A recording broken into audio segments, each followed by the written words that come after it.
Boa noite, muito boa noite a todos vocês que vão começar a entrar na minha live. Hoje, dia 2 do... Não, 2 não, dia 22 do 2 de 2022. Pois é muito 2, né, gente? E é um dia que, como eu disse lá no comecinho do dia, hoje nos meus stories, eu acho que quem se liga em numerologia e astrologia é o número que as pessoas já foram ver o significado e sabem que é o número da transformação, da renovação, da magia, do foco. Enfim, olha que bacana, né, gente? É bem legal isso. A gente tem que pensar sempre nisso, nessa renovação a cada dia para coisas melhores, para gente melhores, né? E é por isso que eu tô aqui hoje, para poder compartilhar um pouquinho de informações e aí que vocês tenham na casa de vocês as transformações, as mudanças, porque só através do conhecimento é que a gente começa então a mudar nossa prática, a mudar nosso comportamento. Para quem não me conhece, eu sou Roseli Rossi, nutricionista, clínica e com especialidade em fitoterapia, atendo aqui no Tatuapé, em São Paulo. Hoje eu estou até fazendo as contas, gente, dão em torno de 24 anos de clínica. É muita coisa, né? 30 anos como nutricionista, mas eu tenho 24 anos de clínica, olha só. Fabiana, eu vi que entrou a Eunice, Maraia e Cris, muita gente aí, que legal. A live que eu vou fazer hoje, que eu me propus a fazer, é uma live que eu nunca fiz. E eu achei até esse tema, assim, me despertou interesse em fazer esse tema, primeiro por causa da minha prática clínica aqui. Eu sei que muito essas perguntas, essas dúvidas são muito recorrentes. Segundo, porque eu vi uma matéria na Saúde dessa semana, obrigada, Fabiana, uma matéria que falava exatamente sobre esses erros que ocorrem dentro da nossa cozinha, que tanto podem prejudicar a nossa saúde. Eu falei, puxa, é super pertinente eu falar disso, porque às vezes você dá uma receita para um paciente, como eu posto as receitas, faço os cardápios, mas se os bastidores, né, lá no pré-preparo, no armazenamento, as coisas não ocorrerem de fato como devem ocorrer, eu posso prejudicar todo o finalmente da história, que é que o alimento traga o benefício para a minha saúde. Então é por essa intenção que eu fiz, que eu vou começar a fazer a live de hoje. Não é ou não é, meninas? Então, se vocês cozinham ou não, as dicas valem. Por quê? Essas informações, se vocês, caso não cozinhem, vocês podem passar para as pessoas que cozinham para vocês, para a mãe de vocês, para a secretária de vocês, enfim, para quem vocês acham que vai valer essas dicas. Talvez algumas vocês saibam, outras não. E vamos ver se dá tempo de eu responder algumas perguntas, que eu falei que a live seria 2 partes, né? Muita gente me mandou algumas perguntas aqui, muitas seguidoras, que eu também gostaria de responder. Então, para quem está chegando agora, gente, erros comuns que são feitos na nossa cozinha e que prejudicam nossa saúde. Primeiro deles, eu vou falar sobre higienização. Vocês sabem como higienizar direito frutas, vegetais, né, os legumes, o que a gente come principalmente cru? Vocês sabem disso? É importantíssimo a gente fazer essa higienização correta, não só para livrar de micro-organismos, de bactérias os alimentos, mas também para reduzir a carga de agrotóxico quando a gente não pode comprar alimentos orgânicos. Então, o que você vai fazer? Chegou em casa, tirou, porque eu quero lavar o vegetal, ou vou lavar a fruta, ela já está madura, eu vou colocar na geladeira. Antes disso, eu tenho que fazer a higienização. Então, para quem não sabe, eu vou lá na pia, vou tirar aquela parte mais suja do alimento, se tiver, às vezes está rasgada, está deteriorada, eu também tiro aquele pedaço. E aí, o que eu vou fazer? Lavar bem água corrente. Depois eu vou colocar em solução de água com vinagre. Vocês podem estar colocando de 1 para 10, que é legal. Então, uma parte de vinagre para 10 de água. E aí, depois de ficar 10 minutos nessa solução de água com vinagre, que geralmente eu posso colocar no vinagre de maçã, que ele não vai dar cor nenhuma, vai mudar cor nenhuma, né? Já o vinagre de vinho tinto isso pode ocorrer. É uma solução de ácido acético, não deixe de esquecer que vinagre é isso. Ele já vai fazer uma remoção, vai fazer com que esses micro-organismos soltem do alimento. E aí, e também parte dos agrotóxicos sejam libertos. E fora isso, eu vou colocar também na solução de 1 para 10, 1 litro para uma colher de sopa, de água sanitária, ou então hipoclorito de sódio. E vai ficar mais 10 minutos. Depois disso, eu vou lavar bem água corrente para tirar aquele resíduo, tanto do hipoclorito de sódio, como também da água sanitária. Aí que eu lavei bem, aí eu vou secar bem, ó, um detalhe importante, tem que secar bem o alimento para poder armazenar. Eu ponho até papel toalha, passa na centrífuga quando for folhas, né? Porque a umidade, gente, vai deteriorar mais rápido o alimento. E aí sim, eu bem sequinho o alimento, eu vou tampar ele, pôr um recipiente tampado e colocar na refrigeração. Eu vou até explicar para vocês essa questão da refrigeração. Onde se coloca o que na geladeira, que é super importante. Vocês sabem que na parte de cima é a parte mais fria da geladeira, onde a gente vai colocar laticínios e derivados que se estragam mais rápido. Então eu vou colocar aí queijos, iogurtes e o leite. Vou colocar na parte de cima também, ó, na primeira prateleira, aqui ó, os ovos, além dos laticínios e dos derivados. Aí embaixo eu vou colocar sobras de alimento na segunda prateleira, que é também uma porção fria, mas não tão fria quanto a primeira. Conforme eu vou abaixando as prateleiras da geladeira, eu vou fazendo com que a temperatura vai se elevando. Então, se elevando no sentido de ser menos fria, tá? Na terceira prateleira, os alimentos que estão em descongelamento, vão anotando aí, hein? Depois eu tenho verduras, legumes e frutas, né? Que daí eu vou colocar já as higienizadas, todas separadamente, então departamentalizadas. E na porta, o que eu coloco? Conservas, geleias, bebida, água, óleo, ou azeite, melhor dizendo, né? Porque eu vou falar também sobre os óleos e os azeites. Então, gente, é assim que a gente dispõe a geladeira, tá? Então, falei do armazenamento, falei da questão da higienização. E ovo, hein, Marisa? Você sabe como que a gente, Vilma, Vânia, você sabe como que a gente faz com que, primeiro, como que a gente consome um ovo com qualidade? Que muita gente hoje consome os ovos, né? Um alimento muito versátil, um super alimento, mas a gente tem que saber consumir os ovos. Primeiro lugar, gente, tem validade ovos. Olhem no supermercado, você tem que ter validade. Eles na geladeira duram em torno de 7 dias a 10 graus, tem? Sobre refrigeração. Não se lava ovo, né? Só vai lavar ovo na hora de consumir. Não é para se lavar o ovo na hora que coloca na geladeira, porque senão o ovo tem uma casca porosa. Eu posso passar aquela sujidade, isso e aquilo lá para dentro da gema. Cuidado, isso mesmo, né? Você tá com dúvida nos ovos. Então vai lavar só o ovo a hora de comer. Não é para comprar aqueles ovos sujos demais também, né? Porque daí você compra aqueles ovos sujos demais. Aí você vai guardar ele sujo na geladeira, já que eu não posso lavar antes. Então fica uma coisa ruim. E outra coisa, gente, porque a gente tem risco da salmonela. A gente tem que cozinhar esse ovo direito. Quando eu faço o cozimento dele cozido, em torno de 7 minutos para dar um cozimento adequado no ovo, de 7 a 10 minutos. Quando eu faço o ovo frito, então aquele que eu grelho, põe um pouco de óleo de coco, azeite para grelhar ou fazer grelhar, né? Vamos pôr ele inteiro, assim. Eu vou fazer 3 de um lado e 2 minutos do outro. A gema, sempre o ideal é a gente consumir ela mais durinha, né? Mais cozida. Aquele ovo mole não me garante que eu exterminei com a salmonela. Então, cuidado para quem gosta de ovo mole, ovo com a gema muito mole. Oi, Marcos, tudo bem? Ele é um que adora gema mole. Não é indicado porque você pode ter mais risco de ter salmonelose, tá?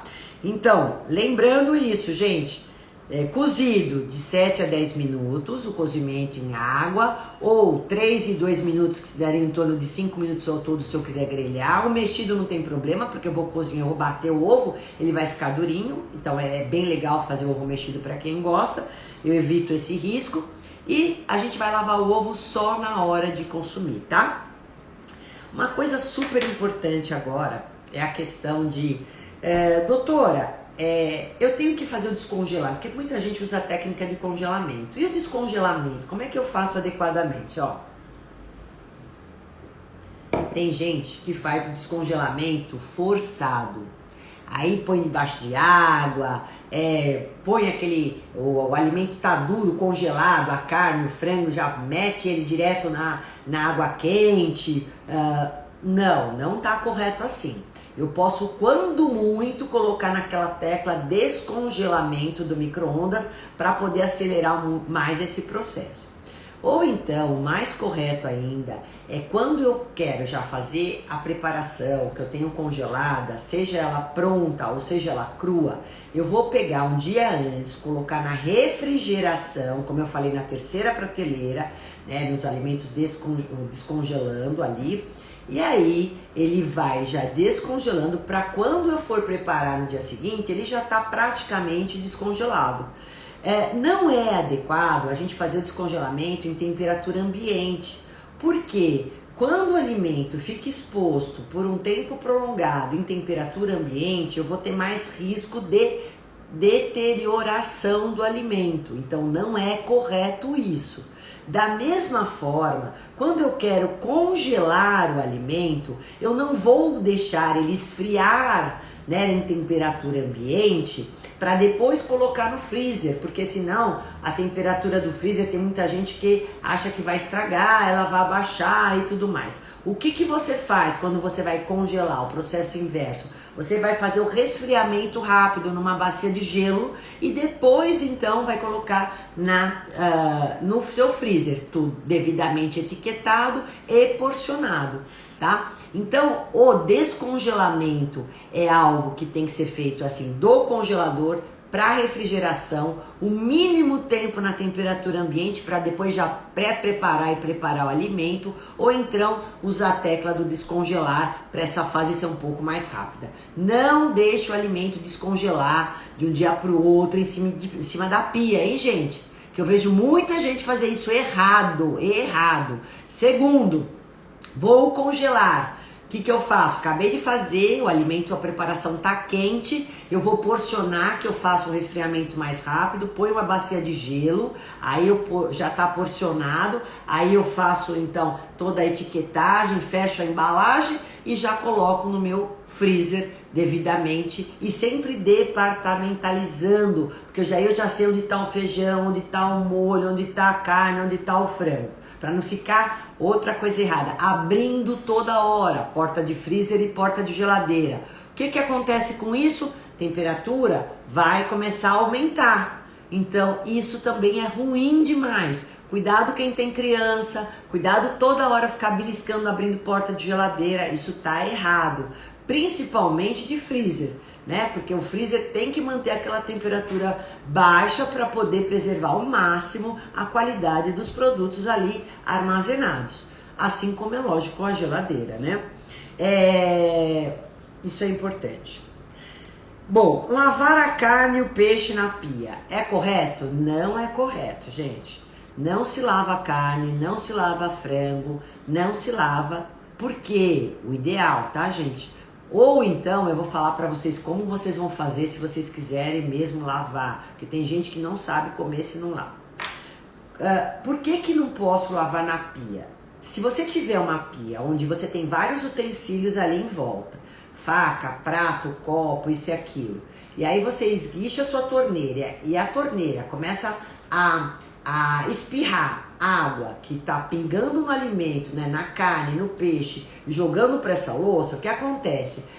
As proteínas animais têm muitas bactérias, e aí essas bactérias vão contaminar também as louças, ou tudo que tiver em volta, ou a pia, ou a tábua, enfim, todos esses utensílios. Então, se caso você quiser lavar sua carne, lavar seu frango, o que você vai fazer? tira tudo da pia, deixa limpa, lava então essa proteína que tá crua, ou a carne, ou frango, ou peixe. E aí depois você vai fazer uma higienização na sua pia e na sua tábua para garantir que tudo que talvez tivesse sido espirrado esteja limpo, para depois então você fazer o manuseio, tá? Esse seria o mais correto para quem quer lavar antes essas proteínas cruas, ok? Outra coisa importante, às vezes vocês vão ver, vão pegar um produto, por exemplo um queijo, e tá mofado um pouquinho ali. Ou um tomate pode também estar mofado, ou uma batata que está com uma manchinha roxa, ou uma mancha já escura, ou eu tô com qualquer outro produto, gente, qualquer outro alimento que já esteja comprometido, parte dele, que tenha sinais de comprometimento, ou porque tá com manchas, ou porque tá com cheiro, ou tá com a consistência mole, uma laranja que se amassa assim, uma mexerica que já tá aquela parte mole, enfim, isso demonstra que aquele alimento já está deteriorado, parte dele já está deteriorado.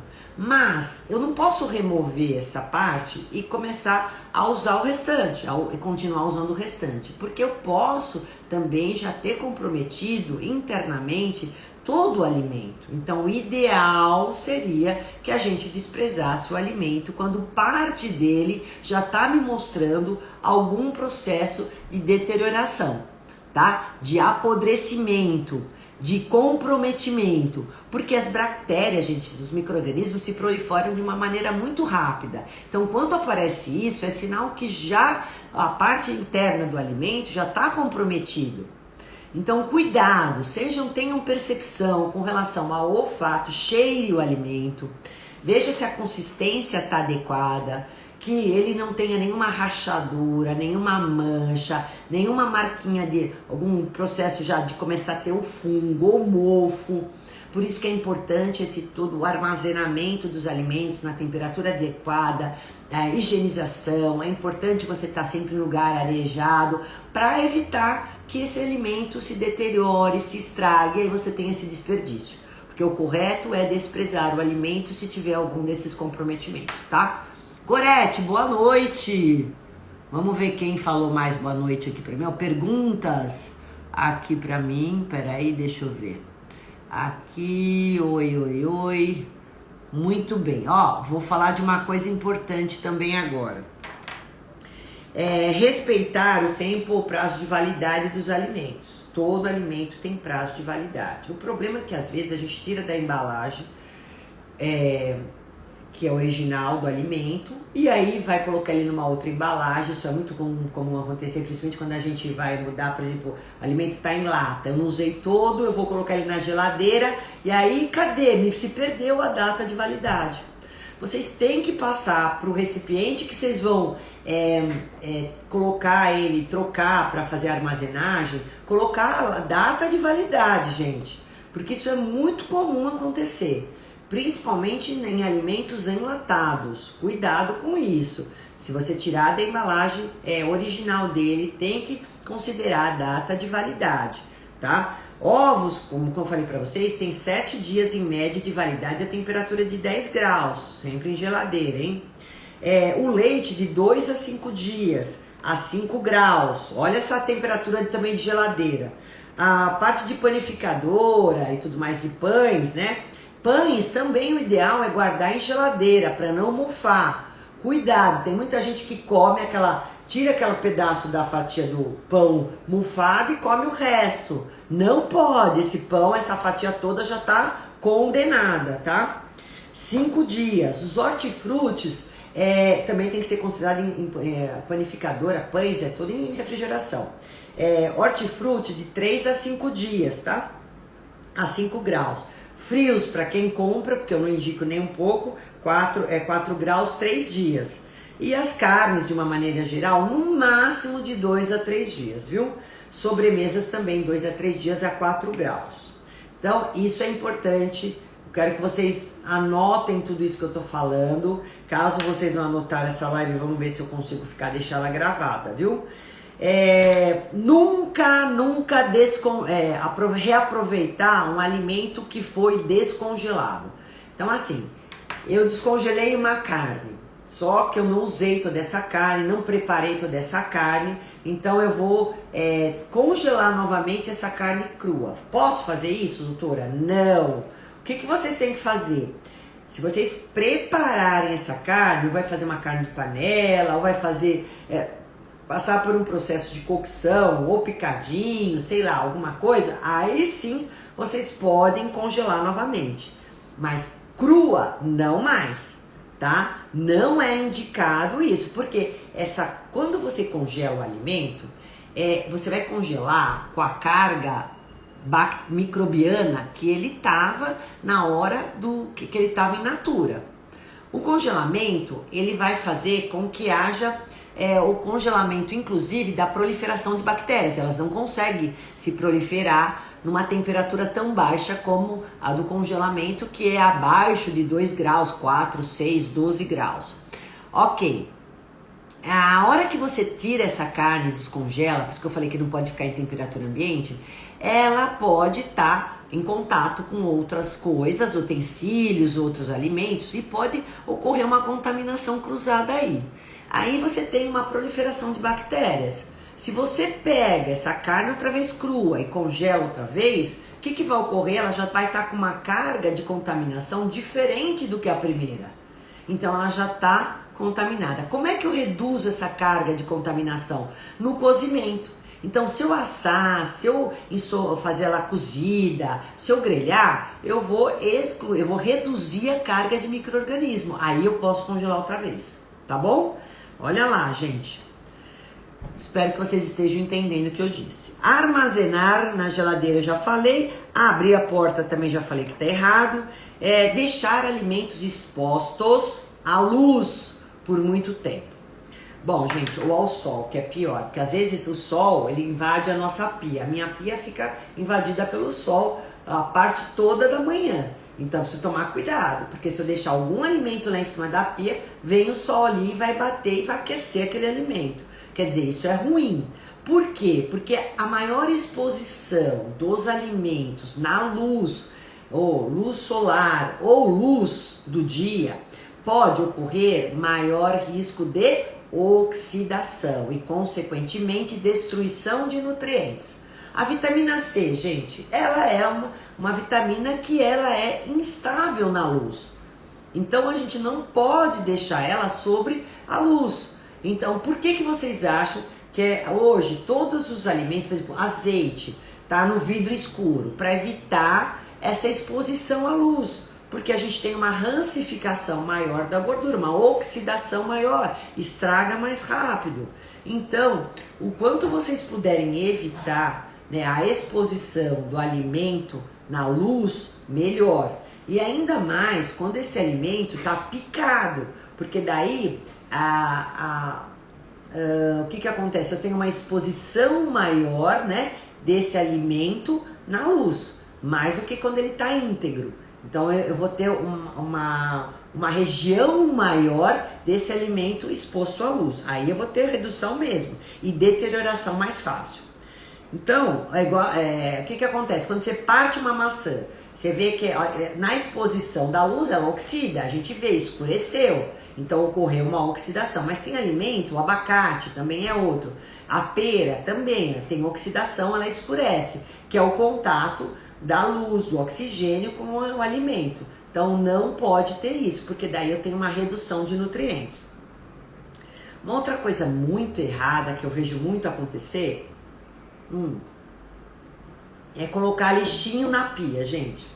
Tem muita gente que tem lixinho em pia, isso é errado. Os lixos devem ficar fora da área de preparo dos alimentos. Por quê? Porque eu posso colocar lá no lixo um resto de alimento, uma para de carne, uma para de frango, de peixe, ou um resto. Isso tudo sofre, ele está lá numa temperatura ambiente. O que acontece? Ele tem uma proliferação bacteriana muito grande e é muito fácil, né, essas bactérias poderem contaminar um alimento que eu vou comer.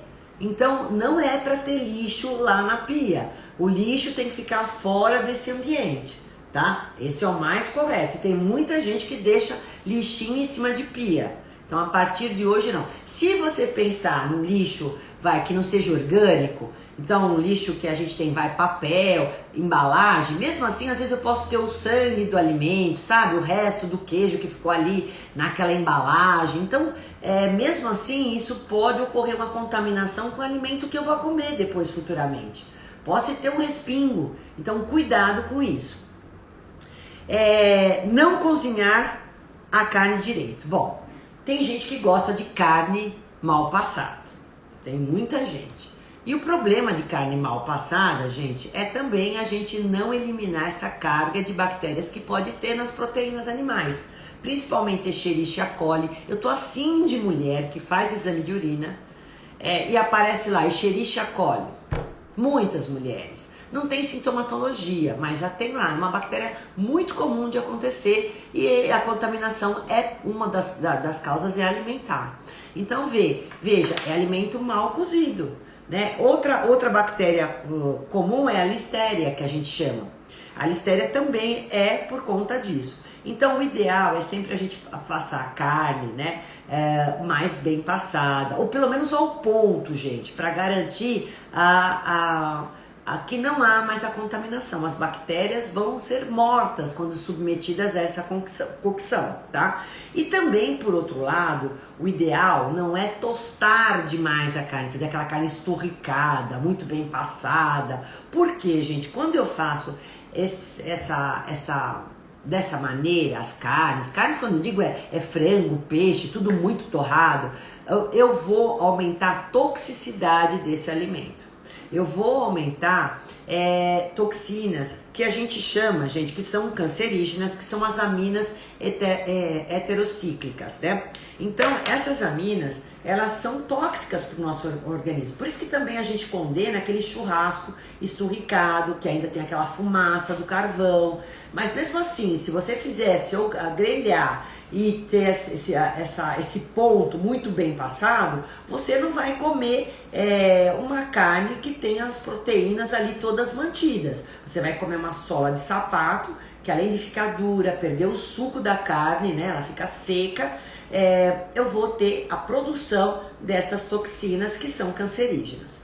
E também, se caso houver óleo nessa carne, é pior ainda, porque o óleo, quando eu tenho ele já em altas temperaturas, e às vezes até inclusive com o reaproveitamento do óleo na fritura, eu vou criar substâncias tóxicas também, que se chama acroleína. E a acroleína também é cancerígena. Então olha o perigo de eu fazer carne frita e ainda reutilizar esse óleo. Piorou ainda, né, gente? Então óleo não se reutiliza. E já sendo óleos vegetais que não são os melhores, eu vou falar já sobre isso. E carne não é para ser consumida bem passada, é para consumir ao ponto, nem crua e nem passada demais. E também a carne bem passada, não pensam que ela também aumenta os AGEs, que a gente chama, que são agentes de glicação avançada. Esses AGEs, eles vão fazer com que haja um envelhecimento maior das nossas células. Eles vão glicar nossas células. Eles aumentam a glicemia. Sabia que a nossa glicemia pode ser aumentada por carnes, por proteínas muito bem passadas? Pois é, gente. Além de esses AGEs acabarem envelhecendo nossas células, eles aumentam o índice glicêmico dessas proteínas, viu? Então, cuidado com isso. Óleos, eu quero fritar o alimento. Vocês sabem que a fritura é condenada, né? Assim, condenada, não é uma coisa saudável. Mas de vez em quando, vamos supor que eu queira fazer uma fritura na minha casa. Então eu vou fazer uma batatinha frita, ou eu quero fazer, sei lá, uma lula frita. Posso fazer de vez em quando, doutora? Se for de vez em quando, ok. Mas como que eu vou fazer? Vou colocar dos óleos vegetais, que vocês sabem que todos eles sofrem uma hidrogenização, que eles vão ser mais inflamatórios. Então eu sempre oriento a cozinhar com óleo de coco ou com azeite de oliva. Quando a gente vai fazer uma fritura de imersão, a gente não vai usar azeite de oliva, que fica muito caro, então a gente vai partir para um óleo vegetal. Aí dentro do que a gente tem no mercado, o menos ruim seria o de girassol. e nunca reaproveitar esse óleo, gente. É usar uma vez e jogar fora por causa de não ter essas substâncias tóxicas que são chamadas de acroleína. Elas sim são inflamatórias, elas sim que vão oxidar, que vão dar azia, que vão dar queimação, que vão fazer mal para a nossa saúde. E você, se você já tem colesterol alto, então o problema é aí, ó, onde eu tenho essa reutilização desses óleos que já não são dos melhores, ainda expostos a uma temperatura muito alta por diversas vezes. Isso é péssimo para a sua saúde, tá? Para doenças cardiovasculares, de uma maneira geral. O azeite de oliva, gente, como eu falei agora, é uma das gorduras boas, monoinsaturadas, que são cardioprotetoras, que são anti-inflamatórias, que ajudam a melhorar o nosso HDL, que é o bom colesterol. E aí, como é que eu faço, doutora? Quando eu abro o azeite, eu posso deixar ele exposto à luz? Não é legal, a gente tem que deixar ele num lugar mais fechadinho, que seja mais escuro, mesmo que ele tenha o vidro já escuro. E não em lugares quentes, não é deixar ele do lado do fogão o tempo inteiro que você tá lá cozinhando. O ideal é usar e deixar ele ou lá num lugar arejado, escuro, ou então na geladeira, que é escura e refrigerada. Quando eu abro o meu azeite, eu deixo ele lá na porta da geladeira. Por quê? Porque daí ele vai ter menos rancificação, ele vai ter menos oxidação. Então eu mantenho a qualidade melhor do meu azeite se eu colocar, enquanto ele está fechado, em lugar escuro e arejado. Quando eu abrir, eu deixo na porta da geladeira, que é escuro e refrigerado, tá? Eu mantenho melhor a qualidade dele. Uma coisa também muito importante, que eu tenho falado muito, é evitar o desperdício na cozinha. Vocês sabem que o brasileiro é um dos que tem mais lixos que poderiam ser reaproveitados. A gente tem, em média, cada pessoa aqui no Brasil, cada brasileiro, 60 quilos de alimentos que são desperdiçados por cada brasileiro ao ano, tá? Olha só que lixo mais rico tem esse Brasil. Então, gente, agora a gente está numa época de economia, de evitar desperdício. Comprem exatamente aquilo que vocês precisam, e sempre respeitando a sazonalidade para pegar um custo melhor, com qualidade melhor. Isso também é importante, usando todas essas técnicas que eu acabei de falar, de higienização, de cuidados no armazenamento, de cuidados na hora do preparo. Isso tudo vai fazer com que vocês não desperdicem o alimento, não estraguem ele e tenham o máximo dos benefícios que esse alimento pode te oferecer, tá? Uma coisa muito importante também às vezes a gente tem que pensar, os grãos dentro de molho. Tem gente que não sabia, né? Eu fiz os stories há pouco sobre a questão de deixar de molhos nas leguminosas. Feijão, ervilha, lentilha e grão de bico, gente, eles têm uma coisa chamada ácido fítico ou fitatos. Eles são substâncias antinutricionais que diminuem a absorção de alguns nutrientes. Então é fundamental que você deixe de molho pelo menos por 12 horas de um dia para o outro, para poder remover esse excesso de ácido fítico, para não prejudicar a nossa saúde, a absorção de nutrientes como cálcio, como ferro, né? E aí também evitar os gases, as flatulências. Quando você for fazer o feijão, faça assim. Lentilha pode até ter um tempo menor, mas o grão de bico, o feijão preto, os feijões de uma maneira geral, sempre 12 horas de molho, joga fora a água, lava bem, põe água limpa para poder lavar. E se vocês quiserem, pode colocar folhinha de louro para evitar a flatulência também. Vamos ver se tem perguntas aqui, porque eu já estou falando direto, né? Boa noite, aqui Fabiane, oi. Que às vezes a dúvida de alguma pode ser, boa noite, doutora Roseli, linda, tarará, aqui ó. A Rose Duarte Costa fala, boa noite, guardo as sobrinhas do Tupperware, conserva maravilhosa. Só que, Rose, não esquente em Tupperware, tá? Não é para esquentar, porque é muito comum a gente, até por questão de praticidade, de não lavar tanta louça, armazenar a comida, né, num plástico, e aí, Tupperware é uma marca, né, mas um plástico, eu vou falar, qualquer, e aí pegar esse plástico e colocar no micro-ondas para esquentar a comida. O que acontece? eu tenho muita carga tóxica que vai passar desse plástico para o alimento, principalmente o bisfenol A, que é um disruptor, que a gente fala, disruptor hormonal.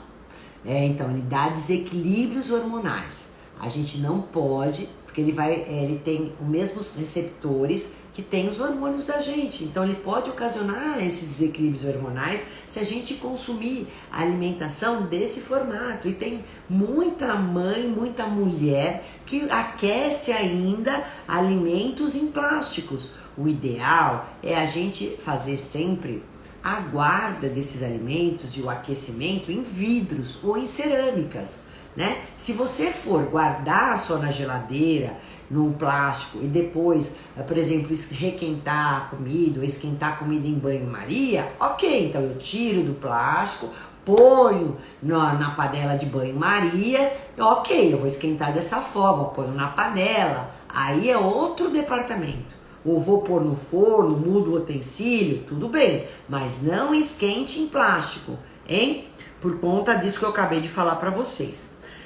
Outra coisa, gente, tem alguns vegetais que seriam melhor que fossem consumidos crus e outros são melhor consumir cozidos. Por exemplo, se eu quero melhorar o aporte aqui de ácido fólico, vitamina C e antocianinas, ácido fólico quem tem? Os vegetais verdes escuros.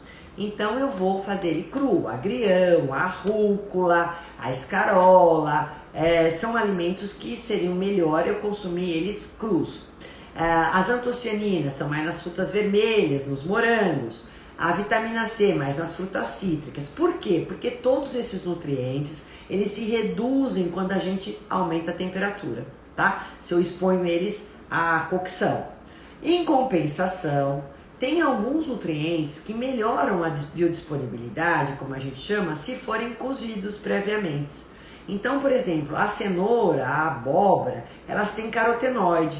E os carotenoides são melhores aproveitados pelo nosso corpo quando a gente faz um prévio cozimento deles, né? Seria melhor. Também, por exemplo, a couve, espinafre, eles têm também esses fitatos que eu acabei de falar sobre no que tem nos grãos. Então, se eu abrandar um pouquinho, dar aquele susto no espinafre, ou aquele susto rapidamente expor ele ao aquecimento, eu vou reduzir a carga de fitatos dessas substâncias antinutricionais. Também tem mais vantagem, tá? Outra coisa muito errada que eu vejo, gente, é descascar e picar os legumes ou os vegetais e depois colocar no cozimento. Por exemplo, eu vou cozinhar um chuchu, uma batata, uma vagem. O que eu faço? Descasco, que já é errado, pico e ponho dentro da água. Esquece, reduziu muito a carga de nutriente. Não é para fazer isso, é para cozinhar inteiro e com casca. A beterraba, o chuchu, a batata doce, nunca descascar e picar. Aí eu tenho uma exposição, uma área do alimento mais exposta em contato com água, e é óbvio, você vai comer 10% do nutriente que o alimento poderia te fornecer. Além do que, na casca, muitos deles você pode comer com casca, que isso dá um aporte de fibra sensacional, né? Então não é para fazer isso, tá bom, gente? É sempre cozinhar inteiro e com casca. E al dente. Já falei do esfriamento, então é isso que eu tinha que falar com vocês hoje. E aí, eu tenho aqui, deixa eu ver, algumas perguntas. Espera aí, vamos ver aqui. Nutri, Márcia. Vamos ver quem tem pergunta aqui pra mim, que eu não tô enxergando, né? Mas vamos lá, aqui ó. Eu faço com banha de porco. Lia, a banha de porco pode ser utilizada desde que eu saiba a procedência, tá? É muito melhor do que os óleos vegetais, não tenho dúvida disso. Antigamente a gente só cozinhava com banha de porco e não tínhamos os problemas de saúde como temos agora. Os problemas de saúde começaram a ser muito maiores quando a gente começou a ter essa avalanche de carboidratos, de açúcares, de farináceos, de alimentos industrializados, recheados de açúcares. Enquanto a gente come gordura, a gente não tem problemas com relação a isso.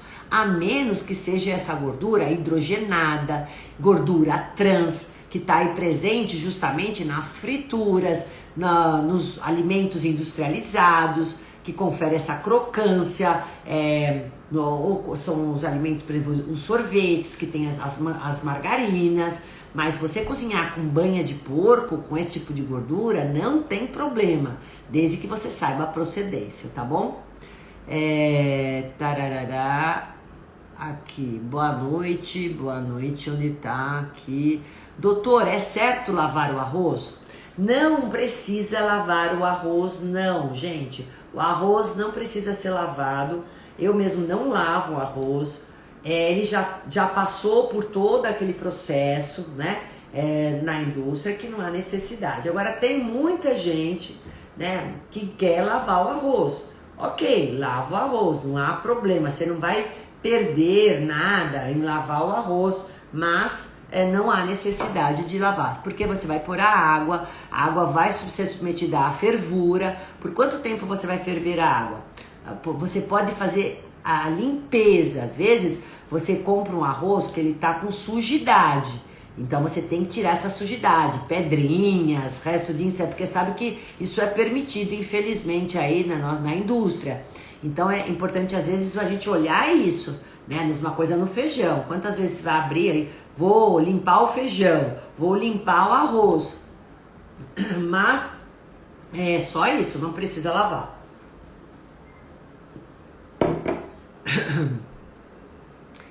Pode lavar o frango? Então, Ana, você pode lavar o frango desde que você faça esse processo que eu falei, né? Não tenha nada na sua pia, nenhuma louça, lava o frango e depois você lava a pia, né? Com água sanitária, ou bem com sabão. É isso aí, para você fazer uma boa asepsia depois, para não contaminar nada que você vá colocar na pia depois que tenha respingo dessa lavagem do seu frango.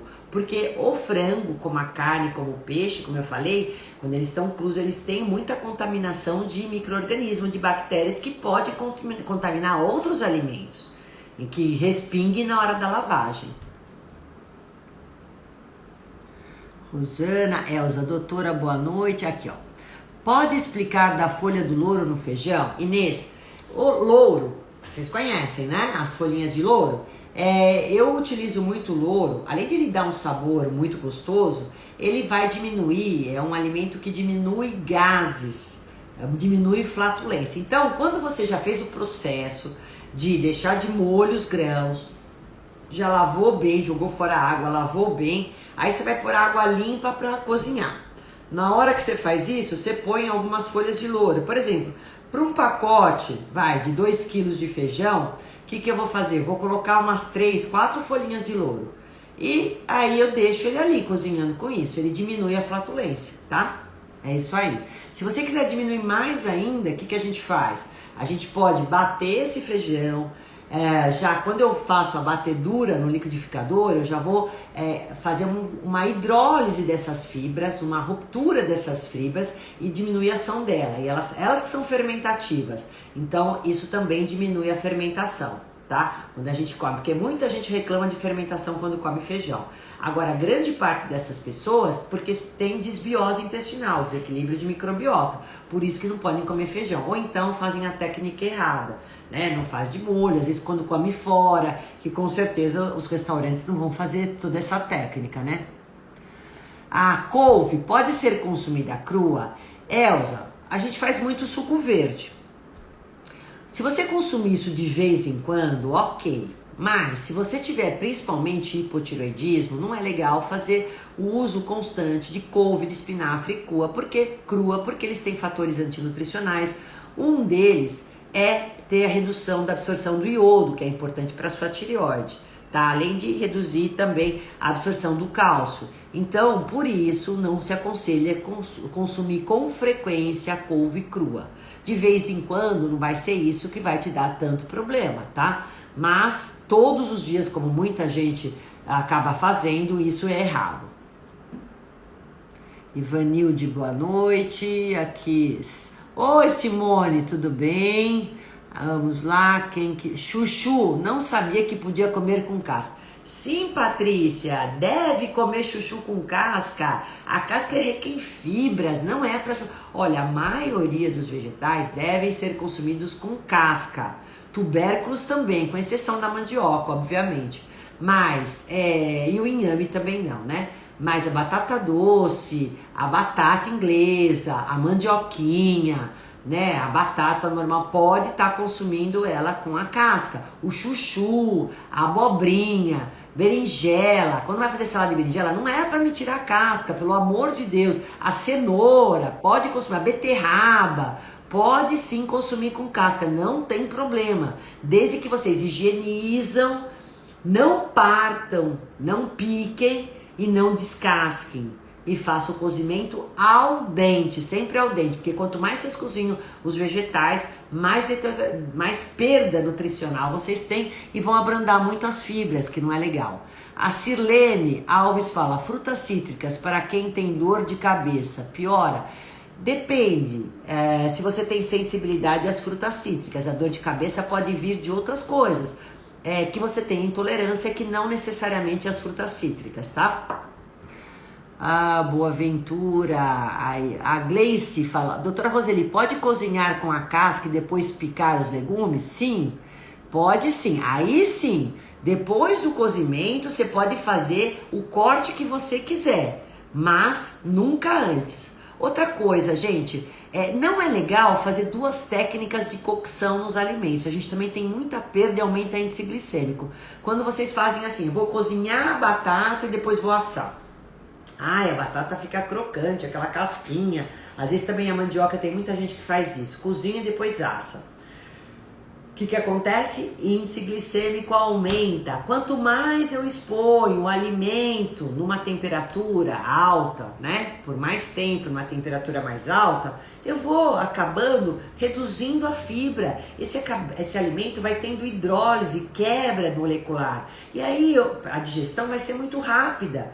Todo alimento ainda rico em amido, em carboidrato, que vai digerir rápido, vai aumentar a glicemia, vai aumentar a insulina, vai aumentar a sua gordura. Entendeu que não é para fazer isso? E também aquela questão de purê de batata, purê disso, aquilo, purê. O purê também, gente, eu cozinhei ao ponto até a mais, e aí o que acontece? Eu amassei, aí a digestão é rápida, eu nem preciso mastigar purê. Índice glicêmico é alto, obviamente. Então, cuidado com os purês para quem não tem tanta necessidade de comer purezinho, como a pessoa que às vezes está com o intestino inflamado, aí é outro papo.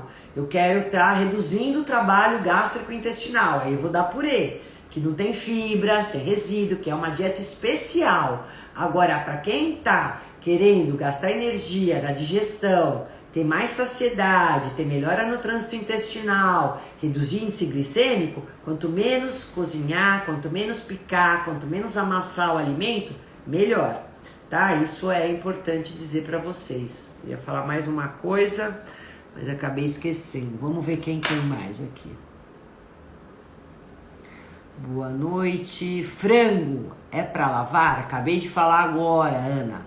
Aqui, doutor, arroz parbolizado é saudável? Elza, o parbolizado ele fica entre o arroz polido e o arroz integral. Muita gente prefere, antes de entrar no integral, consumir o parbolizado para ir se acostumando. Da mesma forma, essa questão do açúcar, né, gente? Cuidado com o açúcar lá na cozinha. Mudem essa palatividade, tanto do sal quanto do açúcar, né?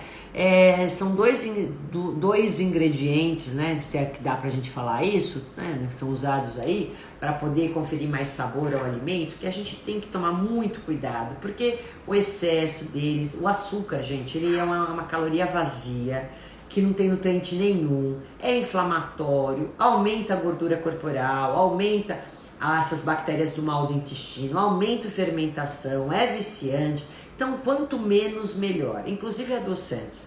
Muda esse paladar do adoçante com vocês. Cuidado com os excessos disso na cozinha. O sal, da mesma forma. A Organização Mundial da Saúde, ela fala pra gente, em média, consumir 5 gramas de sal. O brasileiro consome de 3 a 4 vezes isso.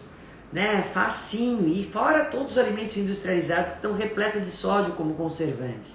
Então, cuidado, usem mais temperos naturais, abram mão das ervas, né? Então, ó, alho, cebola, manjericão, tomilho, orégano, cúrcuma, enfim, alecrim, tudo isso vocês podem usar bastante, não tem problema, a menos que vocês tenham alguma sensibilidade. Pimenta, páprica, olha, tem tanta coisa legal para vocês usarem. Então esquece um pouquinho o sal. Se vocês começarem a usar mais esses temperos, vocês vão reduzir o sal da alimentação de vocês. Eu estou usando azeite de oliva com todas essas ervas. Para que colocar? E não pense que o sal rosa do Himalaia ele tem mais minerais, é melhor que o refinado, mas ele tem o tanto de sódio igual que o outro. Você que é inchada, que tem hipertensão, vai dar no mesmo se usar o sal rosa e usar muito. Não vai adiantar de nada.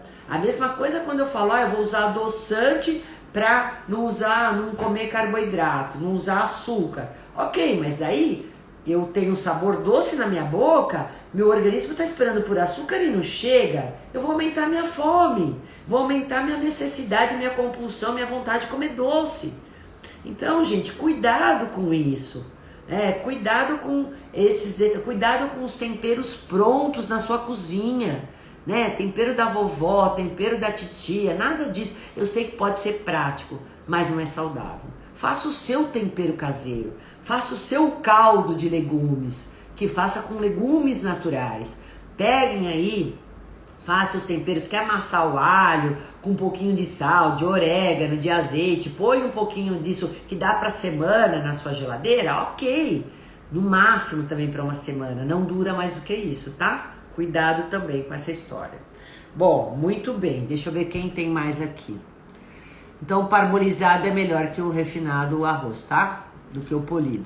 Boa noite aqui, ó. Bia Silvia, boa noite, Nutri, sou de Castilho, São Paulo, um beijo pra vocês. Moranga é igual, também é melhor comer ela cozida, tá? Nunca crua, é igual a cenoura. A biodisponibilidade dos carotenoides, da provitamina A, da vitamina A é melhor, tá? Cíntia, Rose, muito obrigada. Aqui. A minha vitamina D é ruim, doutora. Pega o convite mais rápido. Convite. Vitamina D é bom para imunidade, né, Silene? Então é importante você estar sempre com ela mais alta. Doutora, pode congelar fruta?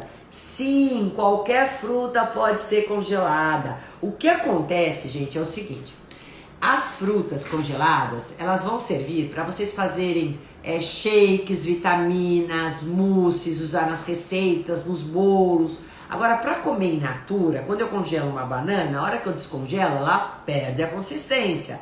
A hora que eu congelo o morango, ele também vai descongela, ele vai perder a consistência. Então, dá para vocês usarem nessas preparações. O abacate, todas as frutas podem ser congeladas. Porcione e congela. Muita gente fala, doutora, quando amadurece abacate, amadurece tudo junto, eu não consigo comer tudo. Ok, então divide ele, né, põe no filme plástico, põe a data e congela. Congelamento dura 3 meses no mínimo, tá? E do jeito que vocês congelam a fruta, se vocês souberem congelar, como eu expliquei no início da live, descongelar, vocês vão ter a mesma qualidade nutricional dessa fruta. Só que a água presente na fruta, ela vai passar do estado líquido para o sólido e do sólido para o líquido. Então ela vai desintegrar um pouco, tá? E era isso que eu queria falar para vocês. Quando vocês tiverem a intenção de congelar um alimento, sempre cozinhem ele um ponto a menos do que o ideal. Porque na hora que vocês fizerem esse processo de congelar e descongelar, ele sempre vai ficar mais macio, justamente por essa transformação do sólido para o líquido novamente. Isso acontece com arroz, acontece com as carnes, com os peixes e tudo mais. Sempre deixe eles mais al dente, um legume, um vegetal, tá? Mas você preserva toda a qualidade. Boa noite, doutora. Meu filho tem colesterol alto e agora está com glicose subindo. Tem alguma fruta que possa baixar? Todas as frutas são boas, só não pode tomar suco de fruta não, tá? Frutas, tem uma pergunta até aqui. Quais são as frutas que a gente pode comer quando tem diabetes ou resistência insulínica ou pré-diabética? Ó, kiwi, maracujá, acerola, morango, melão, framboesa, mirtilo, abacate, são frutas de baixo índice glicêmico, baixo teor de açúcar. Vegetais e legumes todos, só não mistura muita cenoura com beterraba, que elas têm um pouquinho mais de teor de carboidrato, mas todos esses carboidratos são do bem. O que não pode é comer farináceo, açúcar, farinha branca, doces, chocolate ao leite. Esses tipos de alimentos é que são inflamatórios, que vão aumentar seu colesterol ruim, oxidar e aumentar, além disso, a glicose, tá?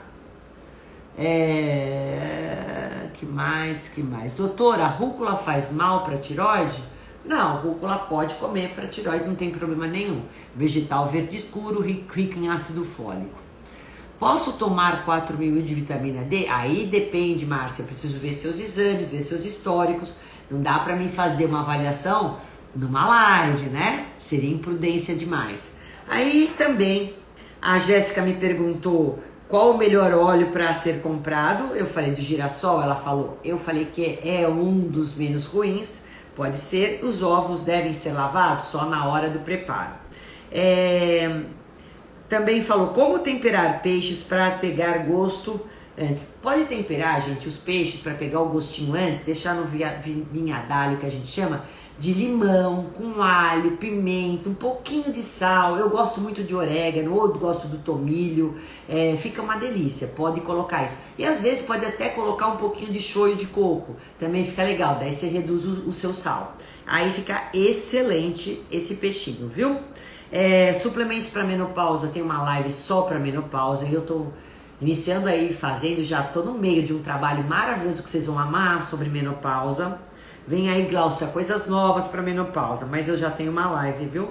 Érica, eu quero ativar meu metabolismo, emagrecer 7 quilos, que ganhei e manter. Bom, é lógico que a alimentação tem que ser toda direcionada para redução de peso com déficit calórico, né? A estratégia, tem várias estratégias para redução de peso, para emagrecimento, mas tem que ter um déficit calórico, tem que ser hipocalórico, obviamente, que é comer menos e gastar mais. Tem que fazer exercício e a gente pode usar vários termogênicos.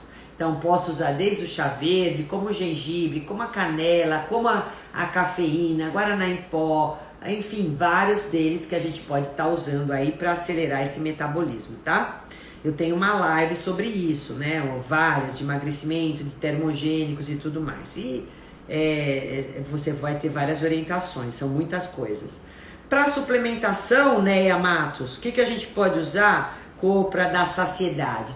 Fibras alimentares, então frutas, hortaliças, bastante vegetais, legumes que você pode comer praticamente à vontade, desde que não tenha inflamação intestinal, obviamente.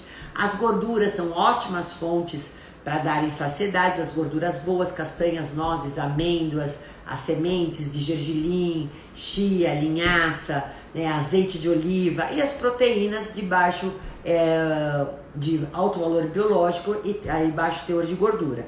Então, ó, saciedade vem das proteínas. Mulheres subestimam muito a quantidade de proteína. Gente, proteína precisa comer em quantidade adequada, né? 120, 150 gramas de porção de proteína no almoço e no jantar, né? Eu preciso ter gorduras boas, eu preciso ter fibras, isso vai me dar muita saciedade. Essa combinação é sensacional, tá?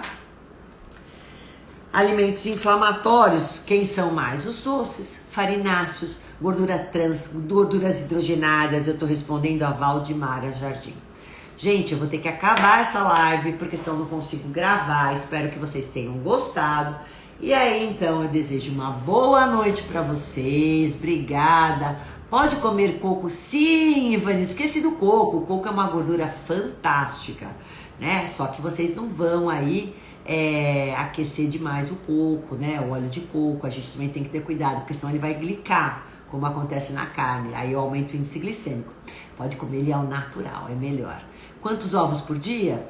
Não tem problema, gente. Se você não comer frito, você pode comer de 1 a 3 por dia. Só que assim, a alimentação saudável, ela deve ser é sempre não monótona, a gente deve alternar para não correr o risco de ter intolerâncias alimentares, alergias alimentares. Então, pode comer 3 ao dia, mas faz uma alternância com outras proteínas, né? Não precisa comer todos os dias, ok? Importante que a gente varie as proteínas também.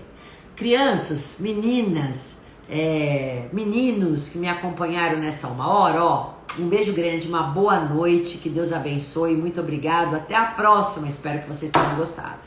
Tchau, gente, até mais.